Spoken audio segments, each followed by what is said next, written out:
Ayuboan. From where I come from in Kenya, we say jambo. That's in Swahili.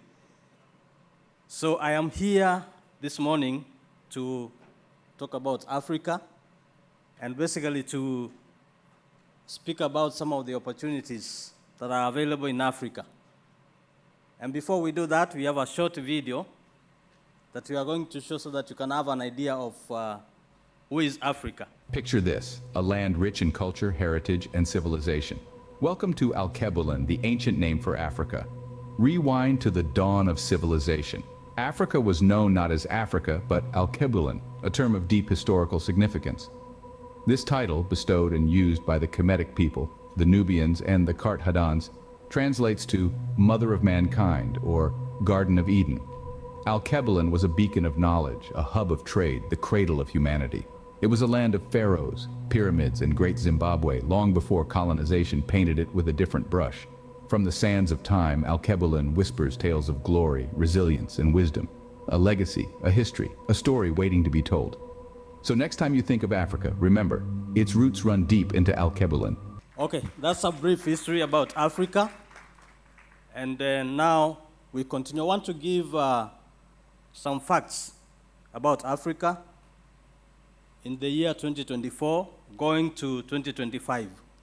Africa is the second fastest growing economy, only after Asia, globally with a GDP of about 3.7%. Africa is the second highest in terms of population growth, again trailing Asia. And as I mentioned earlier in the panel, the most interesting thing about the Africa population is that one of the biggest percentage of the population consists of the youth, meaning over 60% is below 25 years. And so that one presents very massive opportunities in terms of Africa. Now, Africa holds over 30% of the world's natural minerals, and those minerals include copper, we have cobalt, we have gold, we have chrome, we have platinum, we have significant reserves of diamonds, we have significant reserves of oil and gas. And when we talk about digitalization and growth of information technology and telecommunication in relation to shipping and logistics, Africa has a lot of opportunities in this area because, again, in shipping and logistics, we are constantly in need of systems. We are constantly in need of technology to make trade easier between Asia and Africa. And so this is one area that players and integrators can look on to continue to grow this area. Now, there is a very interesting initiative that came up in the year 2021, Africa Continental Free Trade Area, which is one of the biggest after WTO. And this initiative has created a market for over 1.2 billion people in Africa. And it's expected that by the year 2050, the numbers will continue to grow because currently it's about $3 trillion of GDP. So this will continue to grow in the coming years. These are the 5 critical areas of emerging opportunities that have positioned Africa as the greatest destination in terms of investment. One of the areas, again, we keep talking about is the population. The population in Africa is growing very fast. And again, as I've said, it consists of a youthful population. And as I said earlier, this population is eager to learn. This population is eager to innovate and to continue growing the continent. And this population is growing and urbanizing very fast. Now, when urbanization is happening, it basically means that there will be a need for modern facilities, modern amenities, schools, hospitals, infrastructure, and all those areas. So that is one big area that we can look at in terms of investment. And also, the continent is industrializing at a very high rate, with a lot of manufacturing coming up in the continent. Now, as we might know, Africa is very well known for agriculture, for example, and Kenya, for example, leads in terms of tea growing and export. And so these are some of the areas that we can look at. When I came here a few days ago, I managed to meet one of our customers here who is in the packaging industry. And I learned from them, when I sat with them, I learned that they are setting up a manufacturing plant in Kenya so that they can serve their customers from there.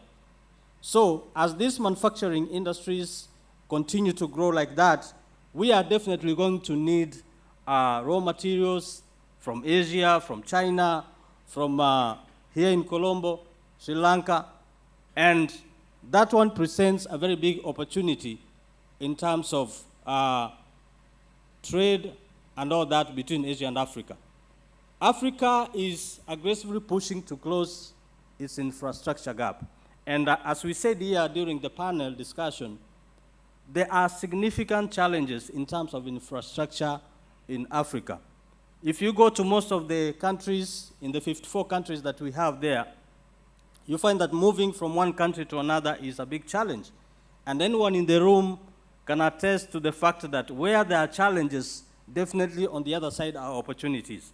So these are areas that we must focus on so that people who are growing their crops, for example, in the rural areas, they can have market within Africa and even in other countries to be able to sell their products. Let's talk about innovations. Innovations are key, again, as we said earlier, as we continue to develop in terms of innovation, in terms of technology, it makes trade much easier. It increases efficiency, and again, it reduces the cost of doing business. And this is one area that we continue to expect a lot of investment, and you are welcome from here to come and invest in terms of systems that can make work easier, can facilitate trade between Asia and Africa. There is the potential of increasing digital and mobile access. Currently, Africa is doing well in terms of mobile access, smartphones access in the market, but then still a lot more needs to be done, and therein lies an opportunity. For example, in Kenya we have a system called M-Pesa, which is basically digital mobile transfer, which is very popular, and it's growing because people can be able to transfer money from as far as USA, UK, Europe, into Kenya, and the other way around as well. However, we still need more investment in that space because at the end of the day, people are looking for solutions, people are looking for ways in which their lives can be much easier. Now, these are some of the areas where there are massive opportunities in Africa. We have education, we have agriculture, we have manufacturing, we have medical and pharma, we have renewable energy, IT and technology, logistics, transport, infrastructure, retail, and e-commerce. If, for example, I talk a little bit about education, now, for example, the company I work for, which is Jake's Logistics, we are in East Africa, and the headquarters are here in Sri Lanka. However, the model is that whenever Jake's comes into any market in Africa, they set up and then they recruit the locals to run the business. Now, what happens is that those locals or the employees, most of the time they have to come to Sri Lanka to get some training, and this can take 6 months, 1 year, or even more than that. So we have seen massive opportunities in terms of education, in terms of training and development. And what Mr. Rohan is doing through the Shippers Academy is amazing.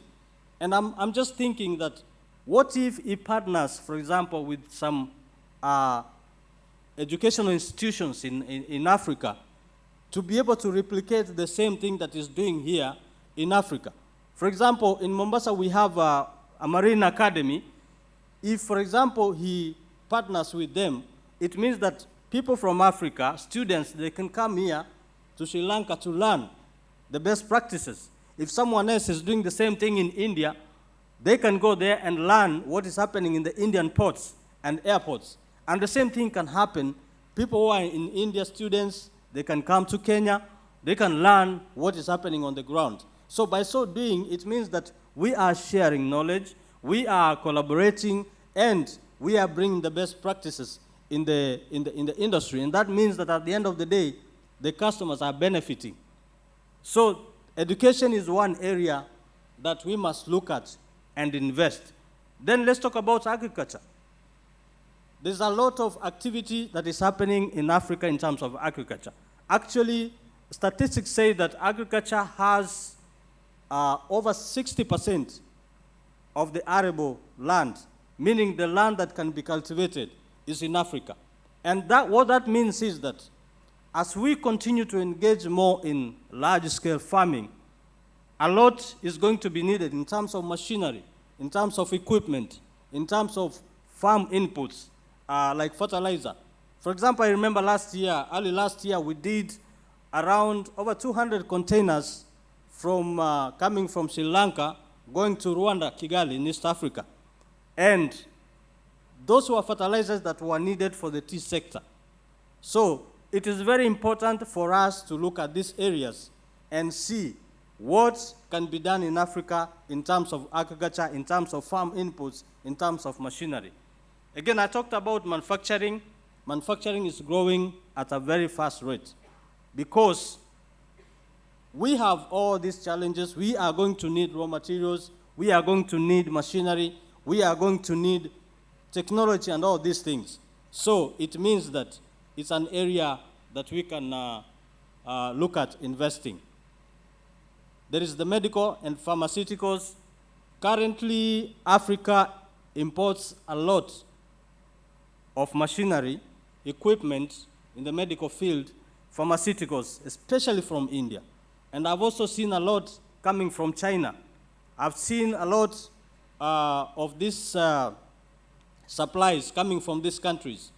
But still, it means that the opportunities are there because, again, health issues and medical issues continue in Africa as a challenge, but then those are the opportunities that are available. Renewable energy. Africa is also on a journey for green and clean energy in the coming years. We have seen a lot of increased uptake of solar power. We have seen uptake of hydropower, and this will continue to increase in the years to come. So therein lies a lot of opportunities in investing in these areas. In terms of logistics and transport, we are seeing a lot of development in terms of ports. Ports are being developed in Africa. We are seeing the governments of Africa entering into private-public partnerships with some companies like DP World for the expansion of the ports. The Mombasa ports, the Dar es Salaam ports, Djibouti, South Africa, and sometimes even in the landlocked countries where they have entered and they're investing billions of dollars to develop this.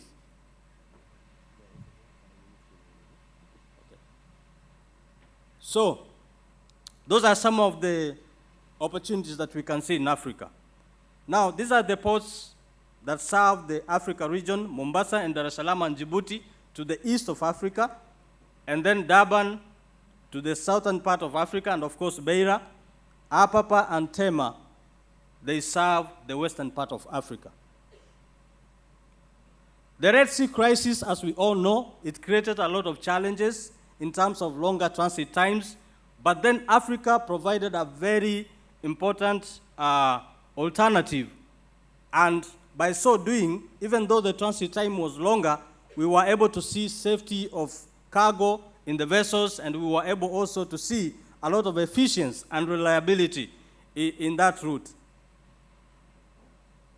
Emerging economies, we have Ethiopia, we have Rwanda, we have Djibouti, we have Uganda, Tanzania, Kenya, Central Africa, South Africa, and West Africa. The numbers are already there, and these numbers are just for the past 1 year, and these are post the pandemic. So that one tells you that the economy in Africa is quite resilient, and we will continue growing as projected.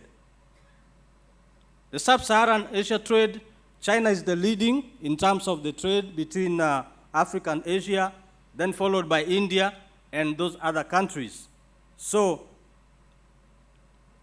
Sri Lanka will continue to be one of the most important hub in terms of trade between Asia and Africa. But then again, as everyone has been saying for the last 3 days, it is not enough now to talk about the geographical location of Sri Lanka, but then we need to think more about what is needed in order to increase the capacity, to build the capacity, so that now this hub becomes one of the sought-after hubs in terms of connecting shipments to the various parts of Africa. India has been depending a lot on Sri Lanka in terms of moving goods, but again, we need to increase the capacity, we need to increase efficiency so that it can continue handling more ships, it can continue handling more vessels into the African market. These are the 3 trends that are going to shape the future of logistics in the African market. We are closing in the urban-rural divide by building the infrastructure needed in the roads, in the railway connections, and other areas in the ports, like I've already mentioned. We are going to need more of digitalization of logistics to increase efficiency, and I've already talked about that. We are going to see a continued rise of business-to-business logistics and business-to-consumer logistics. The trends continue like that. We have seen massive investment, again, as I said, by DP World, AGL, formerly Bolloré, Jumia in terms of e-commerce. This one is going to continue to be the trend in the coming years, and so we are all invited. That marks the end of my presentation. Thank you very much for listening to me. Africa is open for business, and you're most welcome to invest. I don't know if I'm allowed to play this short video just to give you an idea